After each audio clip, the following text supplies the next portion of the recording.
আলহামদুলিল্লাহি রাব্বিল আলামিন ওয়াল আকিবাতু লিল মুত্তাকিন ওয়াসসালাতু ওয়াসসালামু আলা নাবিয়্যিনা মুহাম্মদ সাল্লাল্লাহু আলাইহি ওয়াসাল্লাম ওয়া আলা আলিহি ওয়া আসহাবিহি আজমাইন। সুপ্রিয় দর্শক শ্রোতা, আসসালামু আলাইকুম ওয়া রাহমাতুল্লাহি ওয়া বারাকাতুহু। সময় সংবাদের নিয়মিত অনুষ্ঠান তাসাউফ থেকে আপনাদের সকলকে জানাচ্ছি আন্তরিক শুভেচ্ছা ও মোবারকবাদ। সুপ্রিয় শ্রোতা, আজ আমরা আলোচনা করব কথায় কথায় কসম কাটার বিষয়ে ইসলাম কি বলে। বিষয়টিকে বোধগম্য করার জন্য আমরা অনুষ্ঠানটিকে 5টি ভাগে বিন্যস্ত করেছি। তার মধ্যে প্রথমটি হলো কসম কাকে বলে, দ্বিতীয় হলো কসম 2 প্রকার, 3 নম্বর হলো কসম ভঙ্গের হুকুম 5টি, 4 নম্বর কসমের কাফারা এবং 5 নম্বর হলো কথায় কথায় কসম কাটার শাস্তি। সুপ্রিয় শ্রোতা, আসুন আমরা আলোচনাটি শুনি।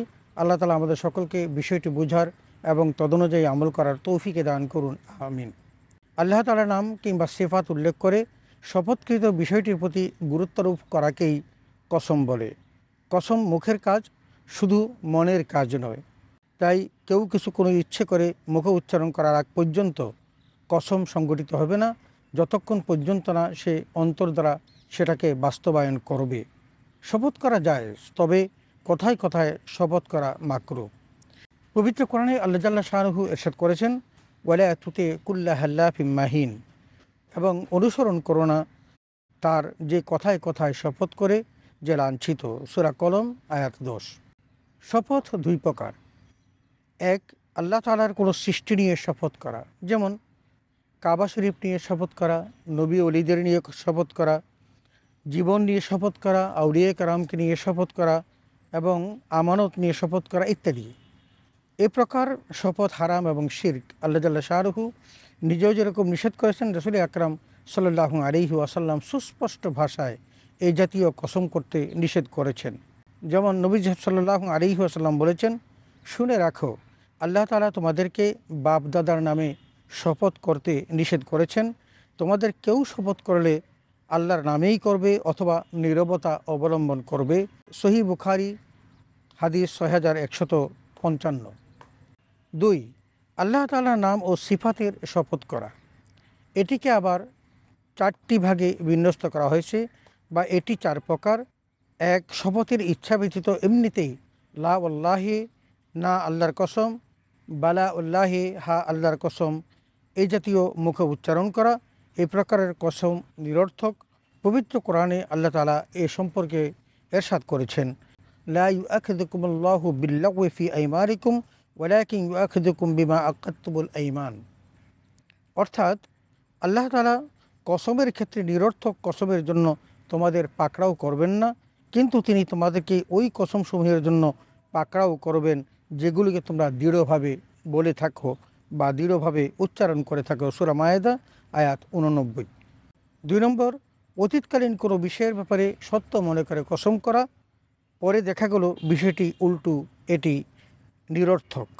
তার মানে এই কসমের কোনো মূল্য নেই এবং এটি কোনো অর্থহীন কসম হিসেবে পরিগণিত হবে। অতীতের কোনো বিষয়ে জেনে শুনে মিথ্যা কসম করা, এটি সম্পূর্ণ হারাম। এটি কবিরা গুনাহের অন্তর্ভুক্ত। অতএব কোনো অতীতের কোনো বিষয়কে জেনে শুনে মিথ্যা কসম করা যাবে না। 4 নম্বর, ভবিষ্যতের কোনো সম্ভাব্য বিষয়ে ইচ্ছাকৃতভাবে শপথ করা। এ ধরনের শপথের ক্ষেত্রেই কাফারা ওয়াজিব। আমরা এই সম্পর্কে কাফারা কী আছে তা আমরা পরবর্তীতে আলোচনা করব ইনশাআল্লাহ। কসম ভঙ্গের হুকুম 5টি। 1 নম্বর হলো কসম ভঙ্গ করা ওয়াজিব, 2 নম্বর কসম ভঙ্গ করা মুস্তাহাব, 3 নম্বর কসম ভঙ্গ করা হারাম, 4 নম্বর কসম ভঙ্গ করা জায়েজ, আর 5 নম্বর কসম ভঙ্গ করা মাকরুহ। আসুন আমরা এই 5টি বিষয় সুন্দরভাবে জেনে নিই। কসম ভঙ্গ করা ওয়াজিব। নিরপরাধ কোনো ব্যক্তির প্রাণ বাঁচানোর উদ্দেশ্যে শপথ করা বা কসম করা, এটা হলো ওয়াজিব।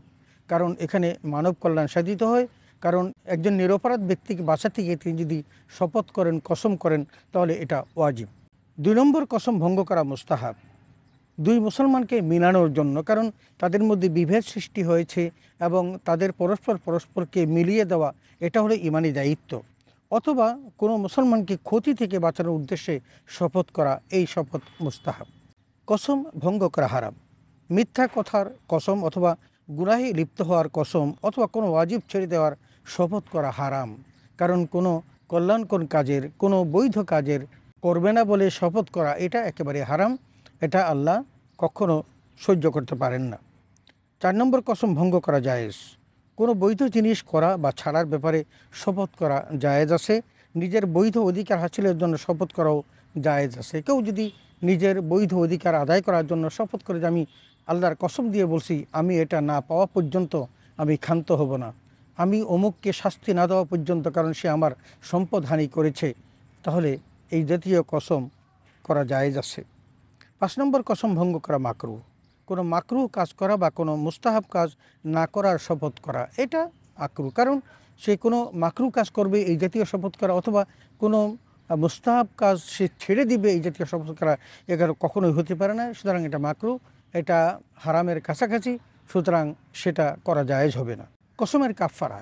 কসম পূর্ণ করতে না পারলে কাফফারা ওয়াজিব হবে। কসম ভঙ্গের আগে কাফফারা আদায় করলে তা কখনো বৈধ হবে না, বরং কসম ভঙ্গ করার পরই কাফফারা আদায় করতে হবে।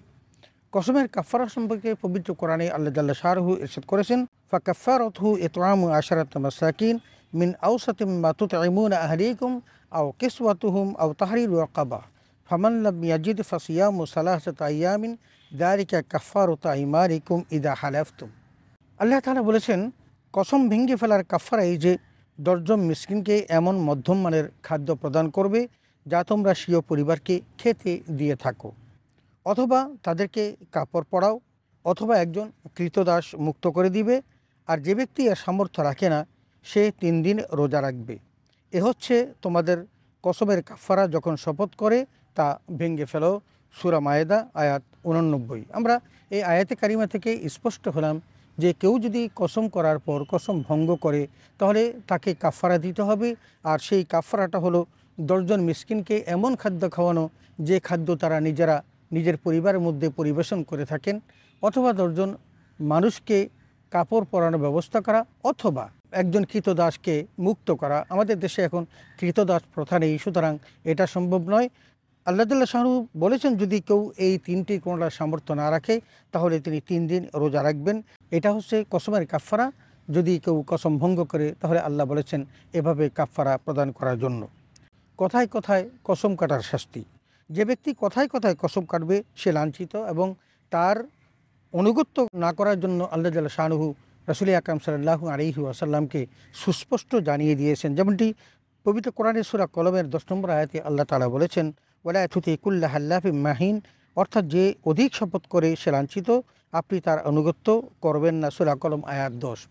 রাসূল আকরাম সাল্লাল্লাহু আলাইহি ওয়াসাল্লাম আরও অন্যত্র বলেছেন যে মানুষ কেউ যদি ব্যবসা করতে গিয়ে কসম করে, বেশি বেশি কসম করলো, মানুষ তার কসমে বিশ্বাস করে তার পণ্য ক্রয় করলো, কিন্তু পণ্য যদিও তার ঠিক হয়ে থাকে কিন্তু অধিক কসম করার কারণে তার বরকত উঠে যাবে। সুতরাং আমরা কথায় কথায় কসম করা থেকে বিরত থাকব। আর বিশেষ করে কসম করার আগে আমরা ভেবে দেখব এই কসমটি যথাযথ হয়েছে কিনা, অথবা এটা সঠিক না হলে আমরা কসম থেকে বিরত থাকব। আল্লাহ তাআলা আমাদের সকলকে এই বিষয়টি বুঝার এবং তদনুযায়ী আমল করার তৌফিক দান করুন। আমিন। ওয়া আখির দাওয়ানা আলহামদুলিল্লাহি রাব্বিল আলামিন। আসসালামু আলাইকুম ওয়া রাহমাতুল্লাহি ওয়া বারাকাতুহু।